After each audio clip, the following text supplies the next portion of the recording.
Alhamdulillahi Rabbil Alamin, wal aqibatu lil muttaqin, wa la udwana illa 'alal zalimin. Asyhadu an la ilaha illallah wahdahu la syarika lah, waliyyus shalihin, wa asyhadu anna Muhammadan 'abduhu wa rasuluhu wa khatamun nabiyyin sallallahu alaihi wa ala alihi wa ashabihi ajma'in, amma ba'd.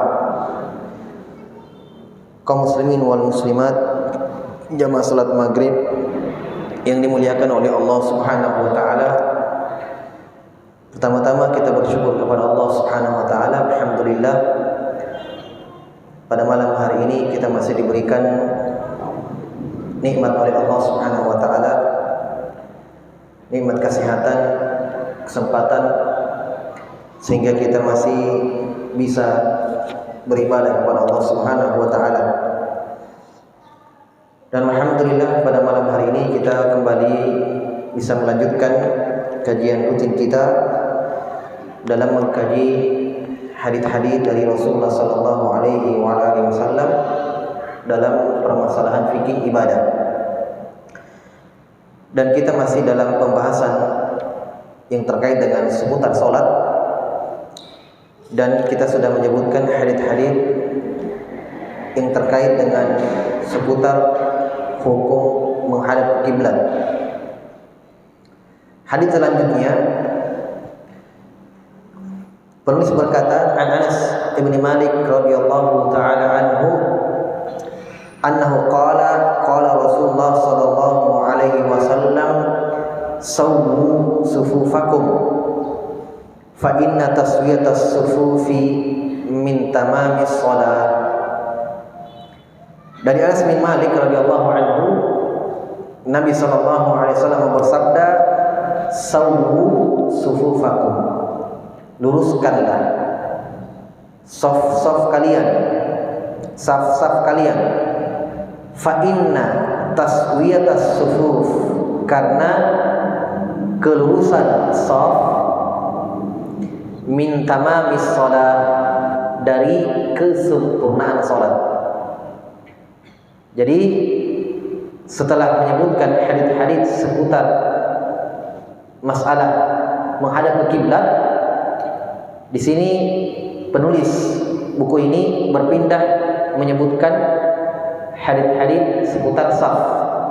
Jadi berurut kan, habis menghadap kiblat, ya, sebelum bertakbir, ya, saf dulu diperhatikan, ya, saf yang diperhatikan. Jadi secara umum jemaah sekalian, hadits ini Nabi SAW mengingatkan kepada para sahabat sebelum sholat, dan tentunya ini sebagai bentuk kewajiban seorang imam, ya, karena kesempurnaan sholat itu adalah tanggung jawabnya.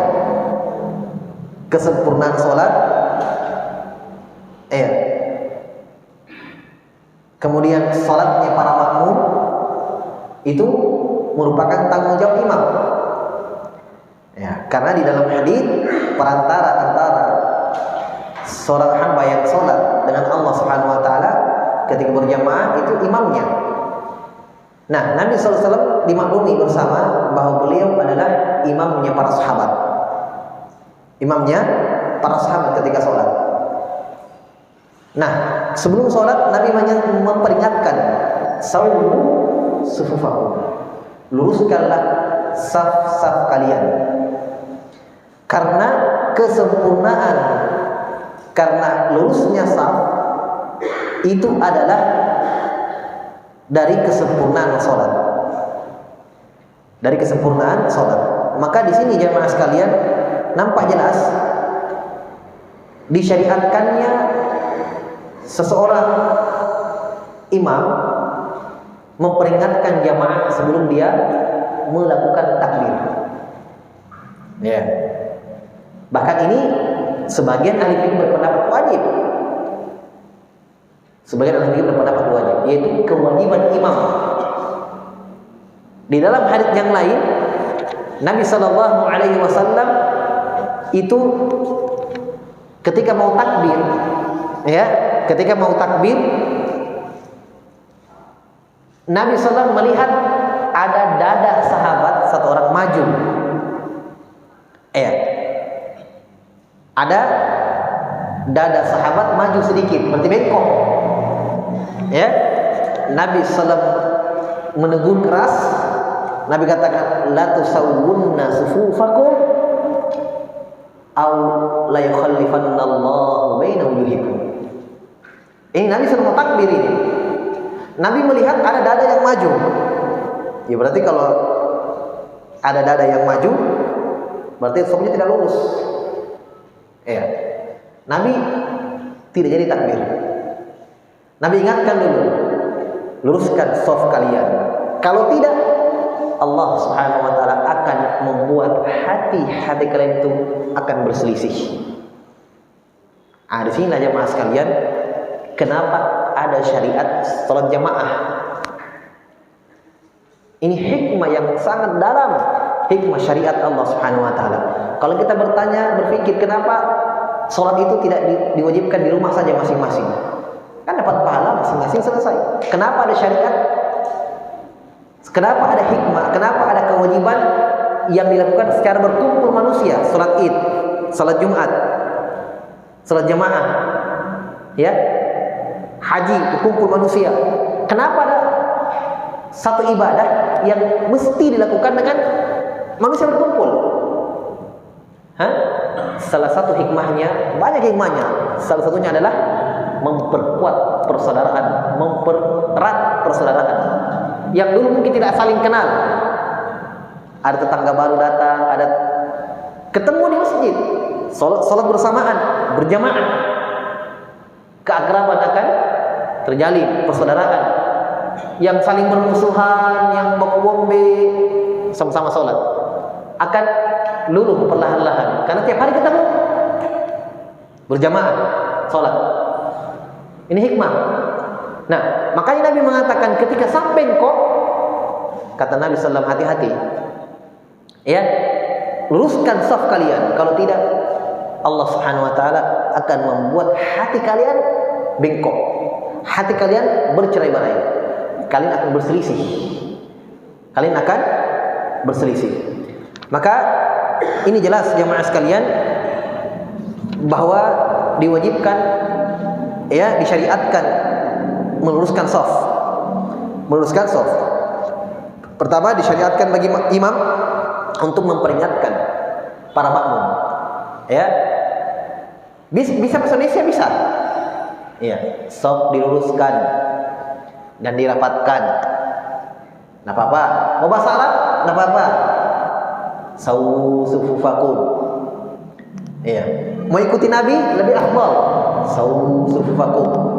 Fa inna taswita sufuf min tamamis shalah. Luruskanlah saf kalian. Ya, karena lurusnya saf adalah kesempurnaan salat. Jelas ya? Nah, dari hal ini para ahli fikih sepakat disyariatkannya meluruskan saf. Jelas? Hanya yang mereka perselisihkan, apakah hukumnya meluruskan saf ini wajib atau tidak? Kalau disyariatkan, oke. Semua sepakat para ulama. Berdasarkan hadis ini, Nabi perintahkan sahabat untuk meluruskan safnya. Berarti disyariatkan, memang syariat. Hanya hukumnya berselisih, apakah wajib atau sunnah. Faham? Apakah wajib atau sunnah? Kalau mayoritas ahli fikih berpendapat sunnah saja, sebagian ahli fikih berpendapat wajib. Dan ini yang lebih dekat. Kenapa mereka mengatakan wajib? Kenapa mereka mengatakan sunnah? Kebanyakan ulama mengatakan sunnah saja, tapi sunnahnya yang ditekankan. Kenapa sunnah? Karena Nabi katakan di sini, lurusnya shaf merupakan kesempurnaan sholat. Berarti dia hanya penyempurna. Paham? Mereka pahami, oh berarti kalau lurus atau tidak terkait dengan batal atau tidaknya sholat seseorang. Karena Nabi katakan, fa inna taswiyatas sufuf min tamamis shalah. Lurusnya shaf adalah bagian kesempurnaan sholat. Berarti dia hanya yang menyempurnakan sholat itu. Berarti dia ada atau tidak, sholat tetap ada, tapi tidak sempurna. Paham? Ini pendapat kebanyakan ahli fikih. Tapi sebagian mengatakan, oh tidak. hukumnya wajib. Hukumnya wajib. Tapi kalau saf bengkok, betul kata mereka, tetap sah salat, tetapi berdosa. Kenapa? Karena meninggalkan perintah Nabi SAW. Nabi perintahkan makmum untuk meluruskan saf. Bukan berarti kalau bengkok safnya batal salatnya. Karena kalau dikatakan batal salat itu Pak, harus ada dalil yang kuat. Seperti kentut, batal wudu, ya. Atau salatnya tidak karuan, tidak sempurna tumaninahnya. Kalau ini ya. Tapi kalau bengkok saf, kata mereka tetap syah tetapi berdosa karena mereka menganggap itu wajib. Di antara dalil yang kuat juga di sisi mereka ulama yang mengatakan wajib meluruskan shaf, hadits yang saya sebutkan tadi, ketika Nabi sedang mau takbiratul ihram, Nabi melihat ada satu orang sahabat yang memajukan dadanya seperti bengkok. Nabi ingatkan, luruskan shaf kalian. Kalau sunnah saja dibiarkan oleh Nabi karena sunnah. Ya, jelas ya?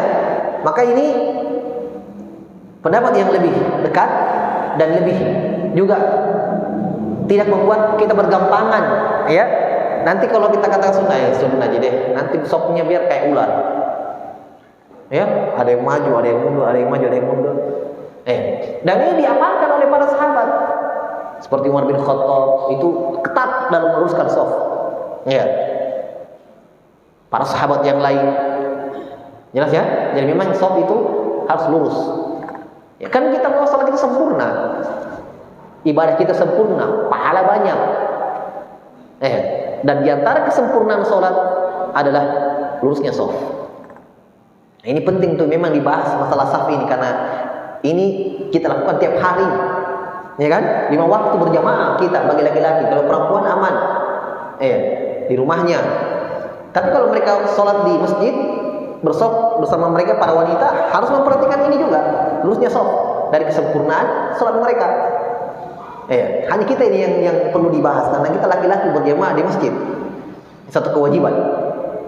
Jelas ya? Nah ini masalah lurusnya shaf, kita katakan wajib. Nah sekarang yang perlu saya bahas juga merapatkan shaf. Beda itu rapat dengan lurus, beda.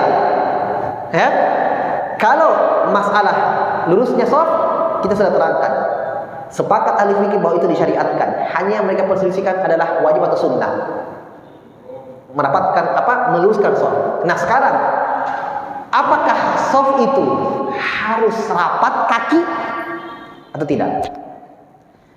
Tidak ada dalil dalam Al-Quran maupun hadits yang Nabi perintahkan kita rapatkanlah tumit-tumit kalian, rapatkanlah jari kaki kalian, kelingking kalian. Tidak ada. Saya ulangi, tidak ada dalil yang wajibnya yang memerintahkan kita untuk merapatkan kaki. Tidak ada. Yang diperintahkan oleh Nabi dalam hadits yang banyak adalah hanya meluruskan shaf, bukan merapatkan kaki. Paham ini jamaah sekalian? Jelas ya? Silakan cari hadits yang banyak itu yang ada seperti di sini yang kita baca. Nabi hanya perintahkan rapat, luruskan shaf kalian. Karena lurusnya shaf kesempurnaan salat. Nabi tidak kata rapatkan kaki kalian. Beda itu. Nah, sekarang kalau begitu Ustaz, hukumnya apa? Merapatkan. Nah, sekarang kita sudah sepakat bahwa disyariatkannya meluruskan shaf. Jelas ya? Nah, dan ada kaidah mengatakan satu sunnah itu kalau tidak sempurna sunnah ini kecuali dengan sesuatu, maka sesuatu ini juga menjadi sunnah karena dia menjadi penyempurna yang sunnah. Sempurna sunnah ini tidak akan terjadi, tidak akan sempurna kecuali dengan yang sesuatu ini, maka sesuatu ini juga menjadi sunnah hukumnya karena tanpa dia tidak terjadi yang sunnah ini. Faham? Wajib begitu juga. Ada kewajiban ini kita melakukan. Tapi ada sesuatu yang mubah, ya. Tanpa sesuatu yang mubah ini, kewajiban ini tidak sempurna, maka yang menyempurnakan ini pun jadi wajib. Contoh yang saya sering ulangi, jalan kaki. Makanya jalan kaki ke masjid itu ternilai ibadah. Kenapa? Karena tanpa kita ke masjid, tanpa kita melangkahkan kaki ke masjid, tidak akan pernah terjadi sholat jamaah di masjid. Maka berjalan kaki ke masjid, naik kendaraan kita ke masjid, ya, ke masjidnya kita, itu ternilai ibadah di sisi Allah Subhanahu wa taala. Kenapa? Karena dia perantara yang wajib. Jelas? Nah, makanya kita katakan kalau disyariatkan merapatkan shaf. Saya ulangi, kalau disyariatkan meluruskan shaf, ya, dan tidak lurus shaf itu tanpa merapatkan kaki, maka kita katakan merapatkan kaki disyariatkan. Tapi kalau bisa kita luruskan tanpa merapatkan kaki, seperti begini misalnya, ada jarak, tidak harus paling sampai injak-injak orang, ya, maka kita katakan sudah lurus shafnya, itu yang ditutup oleh Nabi. Bisa dipahami ya mas kalian? Jadi kalau sudah lurus shafnya tanpa harus merapatkan kaki sampai rapat betul, maka sudah terjadi, sudah terwujud apa yang Nabi wajibkan, apa yang Nabi syariatkan, lurusnya shaf. Faham? Pada ucapan saya, jadi ucapan saya kesimpulannya tidak harus rapat. Tidak harus rapat. Walaupun misalnya ada jarak sedikit, tapi sudah lurus. Iya. Nah, kalau yang dipermasalahkan sulit meluruskan ustaz, harus rapat. Ya sudah rapatkan. Jelas? Nah, kalau mau merapatkan kaki, yang dilihat kelurusannya bukan jari sama jari. Karena jarinya orang ada yang panjang, ada yang pendek. Ya kan? Kelingking sama kelingking kan begini. Nah, kakinya orang ada yang panjang, ada yang pendek. Bagaimana kalau di sampingnya anak kecil? Yang di sampingnya bapak-bapak. Nah, berarti kalau ujungnya dikasih ketemu, kelingking sama kelingking, di belakang kaki kayak ular. Kan begitu. Karena ada yang maju, ada yang kakinya begini. Berarti soft, nanti kayak ular. Maka yang dilihat adalah tumit bagian belakang, bukan jari kelingking, kaki. Ini kalau memang dirapatkan supaya sempurna lurusnya softnya. Bisa dipahami? Supaya sempurna apa? Lurusnya. Tapi kalau misalnya tidak rapat dan sudah terwujud apa yang Nabi syariatkan, lurusnya soft, sudah. Kan itu yang Nabi perintahkan. Walaupun tidak rapat, kan masalah. Karena yang diperintahkan adalah meluruskan soft. Ya, tetapi jangan juga ada untuk satu orang. Nah, itu jangan, itu putus softnya, putus. Jelas ya? Ya, ada jarak. Lain halnya kalau lagi pandemi, kalau itu kita tidak bahas. Kalau pandemi ya, karena ada penyakit yang dikhawatirkan, tidak mengapa, itu darurat. Sekarang kita bahas ini ketika normal ya. Kita bahas ini ketika normal. Baik. Jadi kesimpulannya, iya, merapatkan kaki itu bukan hal yang sangat diharuskan. Apalagi sampai mengatakan tidak syah sholat tanpa merapatkan, itu salah. Itu salah. Ya. Apalagi kalau kita merapatkan kaki kita di samping kita orang yang tidak merapatkan, sudah jangan. Nih, kita rapatkan dia jauh, kita kejar dia jauh. Ini sering terjadi sampai diinjak kakinya. Iya, karena orang samping tidak mau. Ini orang kan ya lagi semangatnya harus rapat kaki ini. Hah? Ya sudah, yang tidak mau sampingnya tidak mau, jauh kejar sampai diinjak. Ya, ini perkara seperti tidak mesti dilakukan. Ya. Apalagi sampai bisa membuat orang itu lari dari kebaikan, jauh dari sunnah Nabi SAW. Yang awalnya kita ingin membuat orang itu cinta dengan sunnah, sehingga mereka lari dari sunnah, ya, lari dari sunnah. Dan ini Nabi ingatkan di dalam hadis, fa inna minkum minal munaffirin, sungguh di antara kalian itu ada orang yang membuat lari manusia dari agama Allah Subhanahu wa taala. Ya, ini disampaikan nasihat yang keras dan tegas dari Nabi ini ketika ada sahabat mengimami manusia, panjang bacaannya sampai sahabat ini, jamaah ini terlambat sholat subuh. Ya, datang melapor kepada Nabi Rasulullah, saya minta maaf, saya terlambat sholat subuh. Kenapa kamu terlambat sholat subuh? Tadi malam ya Rasulullah, ada imam baca panjang sholat subuh sampai tengah malam sholat isyaknya. Saking panjangnya bacanya, isyaknya panjang sampai tengah malam sholat isyak, baca panjang sampai ini orang terlambat sholat subuh. Maka Nabi menasihati imamnya, ya, dengan tegas, fa inna minkum minal munaffirin, di antara kalian ada yang membuat orang lari dari agama Allah Subhanahu wa taala. Hati-hati. Kata Nabi SAW, kalau kalian mengimami manusia, falyukhaffif, ringankan bacaannya, pendekkan bacaannya, jangan panjang. Tapi kata Nabi SAW, faman shalla ahadukum li nafsihi, tapi kalau kalian salat sendiri saja, falyutawwil masya, silahkan panjangkan sesuai yang dia mau. Kau mau khatamkan Al-Quran 1 rakaat, silahkan, karena kau sendiri. Tapi kalau mengimami masyarakat, kata Nabi SAW, mengimami manusia, pendekkan bacaannya. Kenapa? Fa inna min waraikum adh-dha'if was-saghir wa dzal hajat. Kan di belakang kalian mungkin ada orang tua, mungkin ada orang yang sakit, dan mungkin ada anak kecil. Lihat bagaimana lembutnya Nabi SAW dalam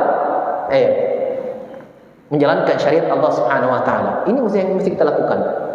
Iya. Apalagi sekarang orang-orang subhanallah kadang mengucapkan kalimat-kalimat yang tanpa dia sadar, ya, yang sampai mencerca, mencela, ya. Mudaratnya kembali kepada dirinya sendiri, bahkan kembali kena orang yang tidak bersalah. Perbuatan sebagian orang oknum, ya, membuat masyarakat membenci sunnah itu. Ya, apalagi yang lagi viral, mencela kuburan yang dikeramatkan. Ini tidak mesti dilakukan seperti ini. Ya, tidak mesti dilakukan seperti ini. Ya, sampai celaan-celaan yang buruk keluar, kalimat-kalimat yang naudzubillah. Padahal dalam Al-Quran sudah ada dalam Al-Quran. Wala tasubbul ladzina yad'una min dunillah fayasubbullaha 'adwan bighairi ilm. Kata Allah, jangan kalian mencela sembahan orang-orang musyrikin. Biarkan. Kalau celaan kalian kepada sembahan mereka, itu mereka membuat mereka orang musyrikin mencela Allah, balik mencela Allah, karena marah dicela sembahannya, mereka akan mencela Allah. Jadi kalian tahan lisan kalian, kata Allah SWT, jangan cela, jangan cela sembahan orang musyrikin. Ini tidak, dia mencela, sudah, ya, terjadilah fitnah yang besar. Mungkin dia tidak pikirkan ucapannya, ya, membuat subhanallah fitnah yang besar. Ya. Betul, kita mengajak manusia kepada kebaikan, tetapi ya, kadang niat bagus ini subhanallah ternyata membuat orang itu lari dari agama Allah, membuat orang itu benci sunnah Nabi SAW. Jelas ya? Ini perlu diperhatikan. Jadi ya, meluruskan shaf itu merupakan perkara yang disyariatkan, Nabi perintahkan di sini. Ya. Kemudian di dalam hadis ini juga jemaah sekalian terdapat keutamaan salat berjamaah. Ya, terdapat keutamaan salat berjamaah karena banyak hal-hal yang perlu diperhatikan dalam salat jamaah yang ternyata itu merupakan bagian kesempurnaan pahalanya.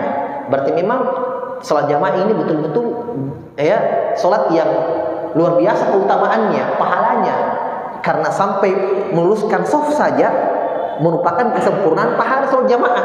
Beda dengan salat sendiri. Salat sendiri apa yang mau dilihat kesempurnaan pahalanya? Tidak ada, cuma dia takbir. Paling minimal dia perhatikan kesempurnaan gerakan-gerakannya, kan begitu. Tapi salat jamaah banyak yang diperhatikan demi untuk mendapatkan pahala yang besar, sempurna pahalanya. Di antaranya tentang shaf, ya, di antaranya tentang shaf. Ya. Inilah keutamaan salat berjamaah dengan salat sendirian. Salat sendirian. Iya. Di dalam hadis yang lain dijelaskan, Nabi SAW menyebutkan hikmah kenapa diwajibkan meluruskan shaf ketika sholat. Dijelaskan karena dalam hadis dari sahabat Jabir bin Abdullah radhiyallahu taala anhu, beliau bercerita, kharaja alaina Rasulullah sallallahu alaihi wasallam faqala ala tusaffuna kama tasufful malaika inda rabbiha.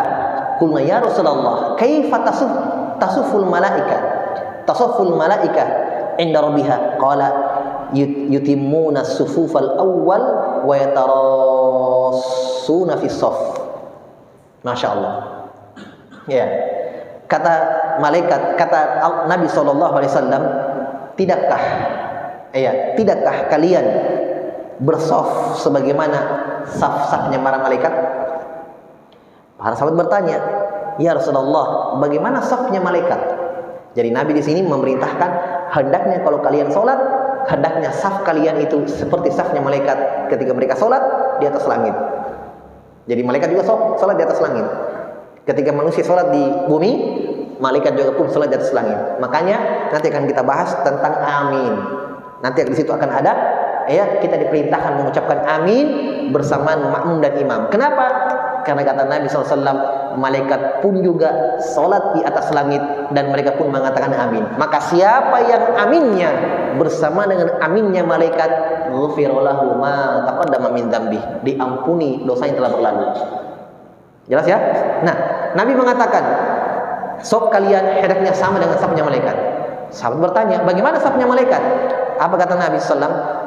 Nabi menjawab, yutimuna sufufal awal sufufal uwal wa yatarasuna fi saf. Kata Nabi SAW, malaikat itu menyempurnakan saf yang pertama dulu, baru yang berikutnya, baru yang berikutnya. Nah, ini ilmu. Jadi kalau sholat, kita datang misalnya, ya orang sudah sholat, sudah baca Al-Fatihah, mau masuk shaf sendiri di belakang, kayaknya sudah full, periksa dulu baik-baik. Ujung sudah full. Karena biasa ada orang datang, sudah Allah. Kita datang masih ada dua di ujung, masih bisa dua orang. Nah, ini perlu diperhatikan. Ya, ada hukumnya Pak, ada hukumnya. Kata Nabi SAW, la sholata liman yusolli munfaridan anis shaf. Kata Nabi SAW, tidak ada sholat bagi orang yang bersendirian di belakang shaf. Tidak ada sholat baginya. Ustaz, bagaimana ini Ustaz? Kalau saya datang sendiri full me, nah itu kalau full lain masalah. Kalau full boleh. Dalam hadis ini yang dikatakan tidak ada sholat baginya adalah orang yang dia sholat sendirian di belakang shaf, ternyata masih ada tempat yang kosong di depan. Sebagian ahli fikih berpendapat tidak syah sholatnya. Kenapa? Karena kata Nabi, la sholata, tidak ada sholat baginya. Maksudnya tidak ada sholatnya. Makanya diperhatikan baik-baik. Kalau datang sendiri, periksa dulu di depan. Oh, masih ada. Karena kadang di ujung itu masih ada dua orang, satu orang. Dia langsung takbir Allah. Nanti orang ikut, nanti datang orang lain ikut lagi di sampingnya. Ternyata shaf masih ada yang kosong.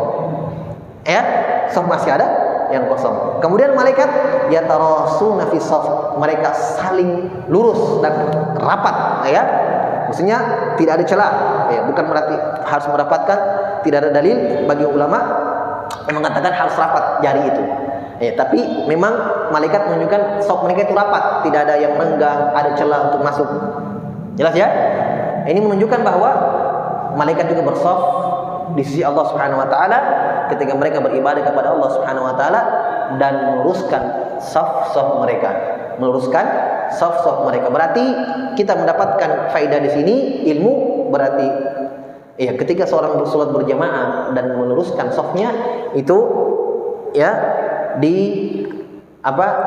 Nabi SAW menyerupakan mereka dengan malaikat, karena shaf malaikat itu mereka luruskan. Itulah hikmahnya ya, kenapa kita diperintahkan untuk meluruskan shaf, karena shaf malaikat itu lurus.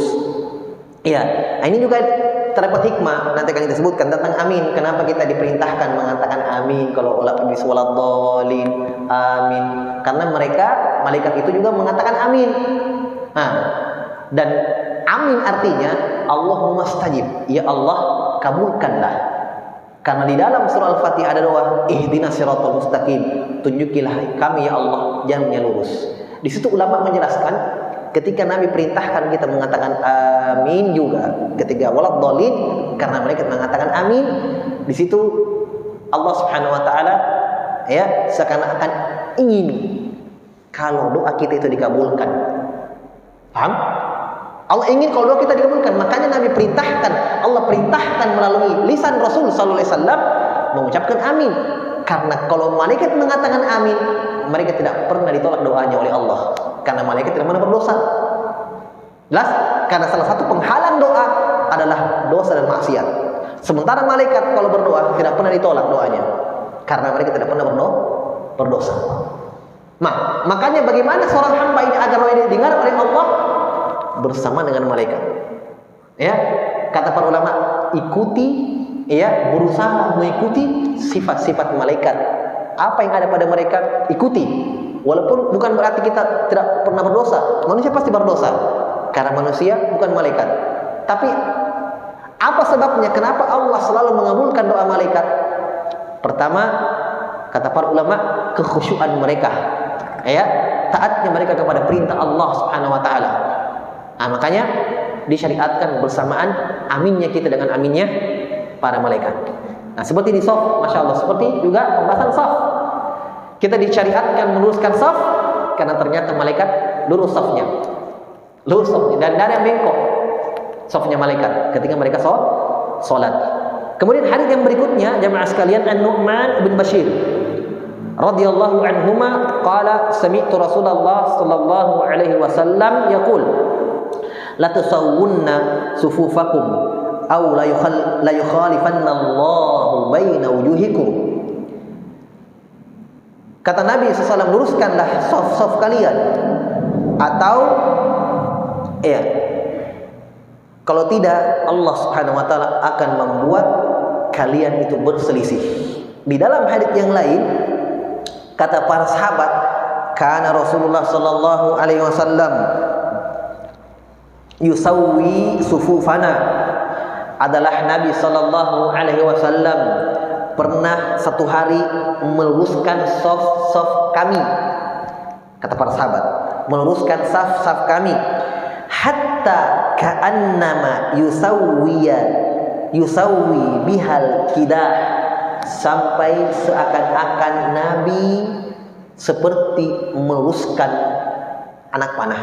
Lihat kalau rumah manah itu betul-betul bagaimana, sampai kadang tutup mata supaya lurus tepat sasaran. Kata sahabat, Nabi meluruskan saf kami seperti itu. Masya Allah, berarti betul-betul diperiksa betul ya. Ini kalau ada mungkin imam yang seperti ini, kita orang anggap apa ini? Dia balik, simpan mic-nya, jalan dekat. Wah, padahal itu sebenarnya yang benar, ya. Tapi kan kita, cukup saf diluruskan, sudah. Yang tidak meluruskan safnya, dia tanggung dosanya, ya kan?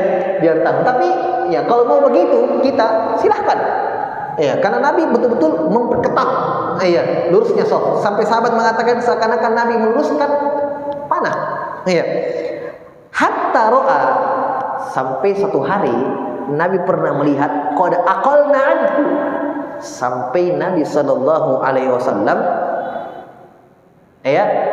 sudah yakin bahwa kami sudah paham bahwa yang Nabi inginkan adalah shaf itu lurus. Sampai kata sahabat, "Tsumma kharaja yauman", pernah suatu hari beliau keluar salat jamaah bersama kami, faqama hatta kada ayukabbir, sampai Nabi sallallahu sudah hampir takbir. Ya kalau kita mungkin sudah hampir angkat tangan. Fara'a rajulan badiyan sadru. Kata sahabat, pas Nabi mau takbir, Nabi melihat ada satu orang dadanya maju. Dadanya maju, berarti bengkok.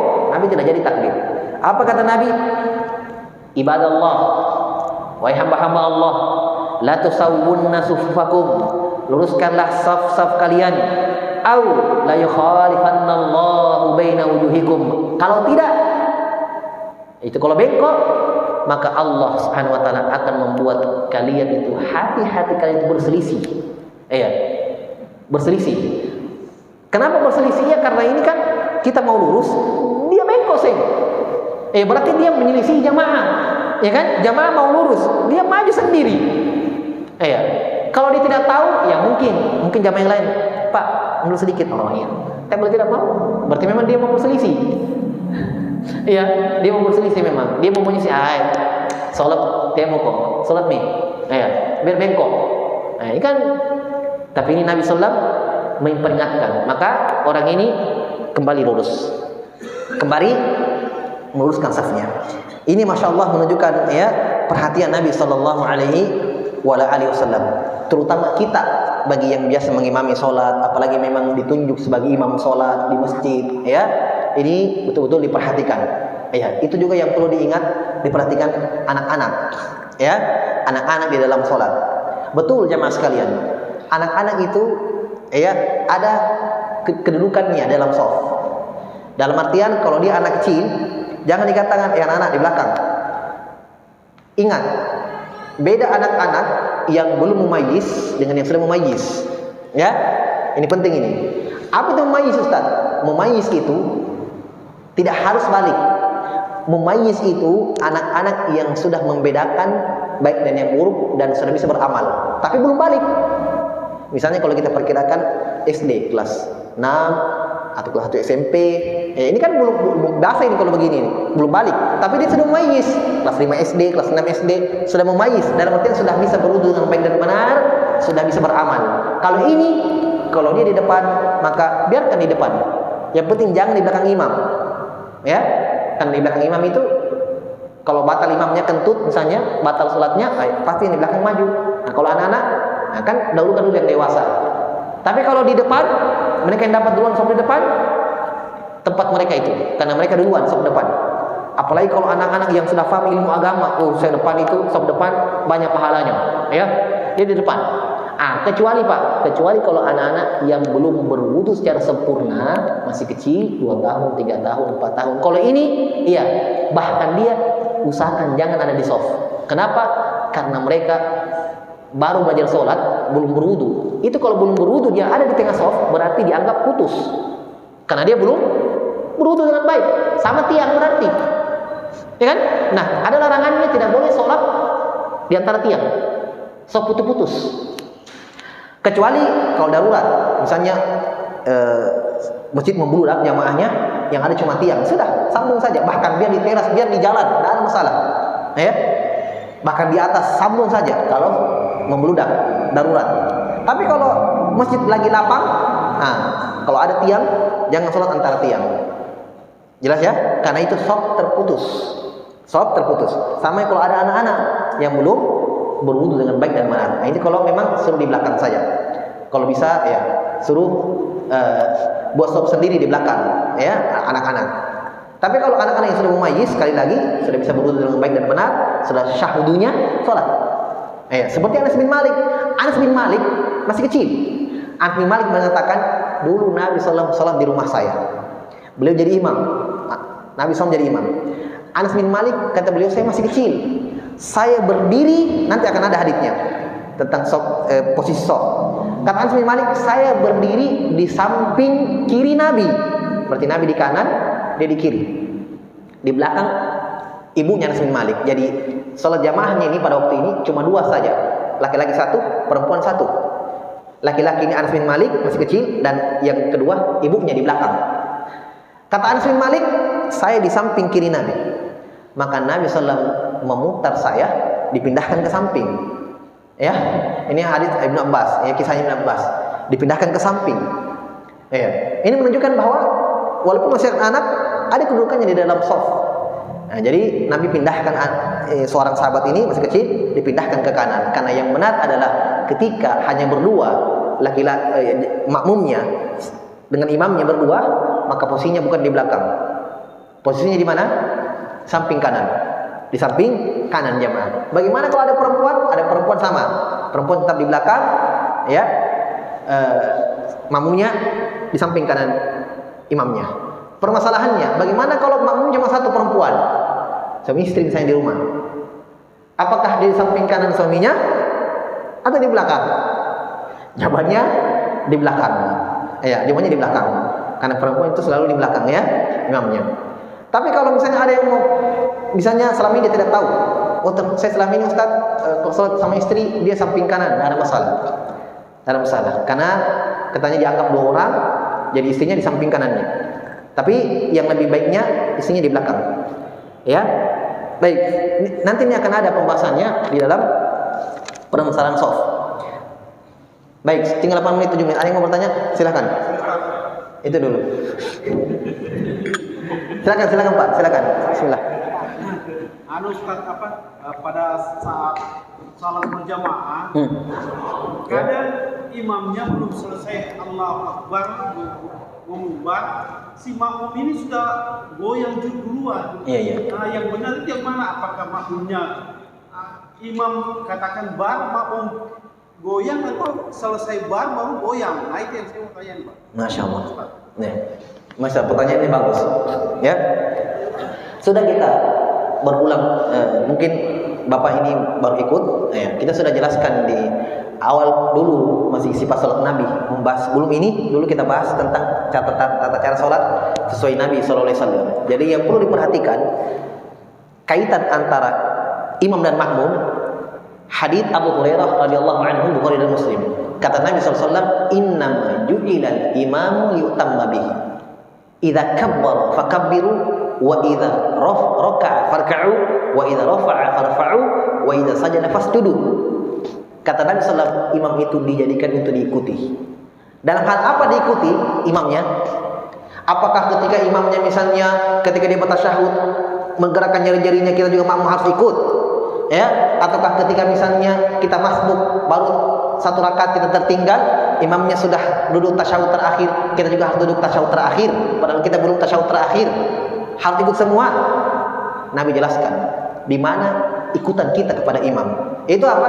Idza kabbara fakabbir. Kalau imamnya takbir Allahu akbar, bertakbirlah. Ya. Idza raka'a farka'u. Kalau imamnya ruku', ruku'lah. Kata para ulama, dari hadis ini ada 3 yang perlu diperhatikan oleh makmum. Pertama, tidak boleh mendahului makmum, tidak boleh mendahului imam. Haram, bahkan ada ancamannya keras. Kata Nabi sallallahu alaihi wasallam, siapa yang mendahului imamnya, maka Allah Subhanahu wa taala akan merubah kepalanya jadi keledai. Hati-hati itu, jadi keledai Pak. Mendahului imam. Kedua, tidak boleh bersamaan. Tidak boleh bersamaan. Kenapa? Karena kata Nabi, idza kabbara fa. Fa itu huruf fa dalam bahasa Arab itu sesuatu yang disusul, sesuatu yang menyusul sesuatu tanpa ada selang waktu. Maksudnya begini, ketika imamnya ruku, Allahu akbar, baru kita bergerak. Dari situlah kata para ahli fikih, berarti tidak boleh makmumnya jauh dari gerakan imam. Berarti 3, tidak boleh mendahului, tidak boleh bersamaan, tidak boleh jauh dari gerakan imam. Jelas? Tidak boleh jauh. Nah, ada orang kadang mungkin wallahu alam yang salah siapa? Apakah imamnya memang yang salah? Terlalu panjang Allahu akbar. Ya, terlalu panjang sampai imam ini, sampai makmumnya karena terlalu panjang takbirnya, lama sekali. Bergerak juga makmumnya, yang ujungnya bergerak sama akhirnya Allahu akbar. Salah. Jelas ya? Tidak boleh bersamaan. Jadi yang dilihat itu bukan takbirnya imam, Allah, bukan. Kalau dia sudah sujud, walaupun sudah masih bertakbir, boleh sujud. Bagi itu yang wajib kita lakukan. Karena dia sudah sempurna sujud. Ada hadis yang lebih jelas lagi, Pak. Sahabat radhiyallahu anhu mengatakan, ketika Nabi mengimami kami tidak menurunkan punggung kami untuk sujud sampai Nabi sempurna dalam posisi sujud. Barulah turun sahabat. Nah, kita kadang seingin imam Allahu akbar sama-sama. Nah, ini salah. Karena sahabat kami tidak ada yang turun sujud sampai Nabi sempurna dalam posisi sujud. Berarti memang yang dilihat itu sujudnya, bukan takbirnya. Bukan takbirnya.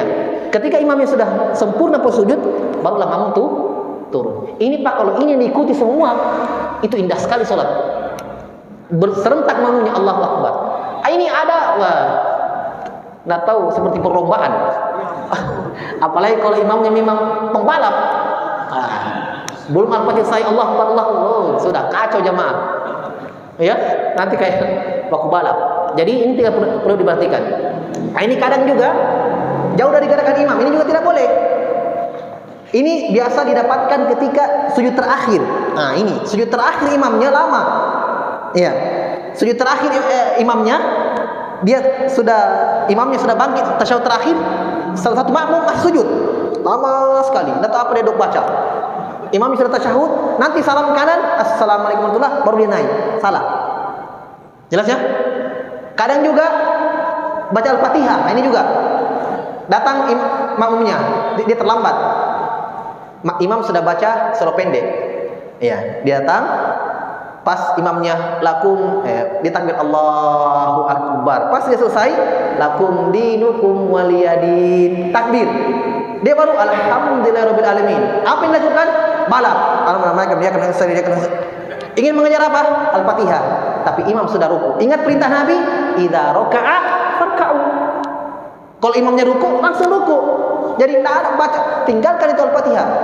Ada yang lebih wajib. Apa itu? Mengikuti gerakan imam.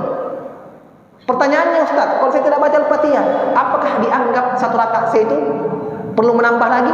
Jawabannya tidak. Dapat satu rakaat. Menurut pendapat yang paling kuat dari pendapat mayoritas ulama, dapat.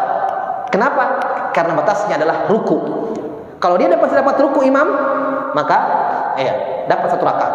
Man adraka ruku faqad adraka rakaah. Siapa yang mendapatkan ruku, maka dia dianggap mendapatkan satu rakaat. Jadi 30 diperhatikan. Tidak boleh mendahului, tidak boleh bersamaan, tidak boleh terlalu jauh dari gerakan imam. Wallahu a'lam.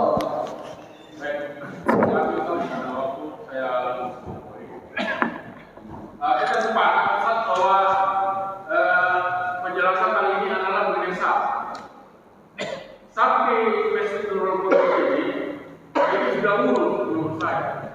Alhamdulillah. Nah, bagaimana dengan saf yang ada di Masjid Patukangan? Tidak miring, tidak lurus, miring. Di mana itu?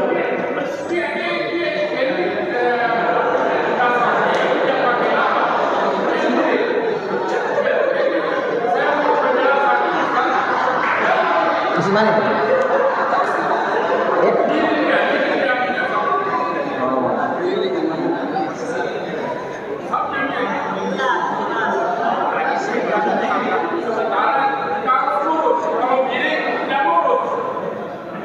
Di masjid mana itu?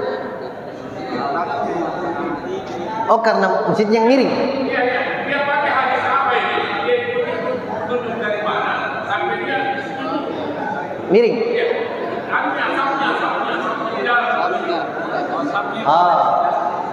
Paham. Masjidnya lurus tapi sapnya yang miring. Oh ya, paham. Berarti kebanyakan yang saya dapatkan seperti ini, mereka menganggap kita sholat tidak lurus dengan kiblat. Kadang saya juga pernah dapat masjid begitu, yang mereka kasih bengkok, garis softnya jadi bengkok. Masjidnya lurus, tapi yang bengkok adalah karpetnya atau garis softnya. Jadi jamaah mengikuti itu. Sebabnya adalah karena mereka menganggap kita kiblat tidak searah dengan kiblat. Dan kita sudah bahas juga pada pembahasan sifat sholat Nabi kita di awal pembahasan, bahwa kita, jangankan kita, penduduk Madinah yang nyata-nyata di Saudi sana, ya, yang tidak melihat Ka'bah, yang wajib bagi kita adalah hanya menghadap arahnya, bukan melihat Ka'bahnya, karena kita tidak lihat. Jelaskan, kita tidak lihat. Dalam Al-Quran, wa min haitsu kharajta fawalli wajhaka syatral masjidil haram. Dimanapun kamu keluar dari Muhammad, hadapkanlah wajahmu ke arah Masjidil Haram. Jadi kita yang tidak lihat Ka'bah hanya diwajibkan mengarah ke arahnya. Kata Nabi SAW, ma bainal masyriq wal maghrib kiblat. Apa yang ada di antara utara dan selatan kiblat. Jadi misalnya ini kiblat.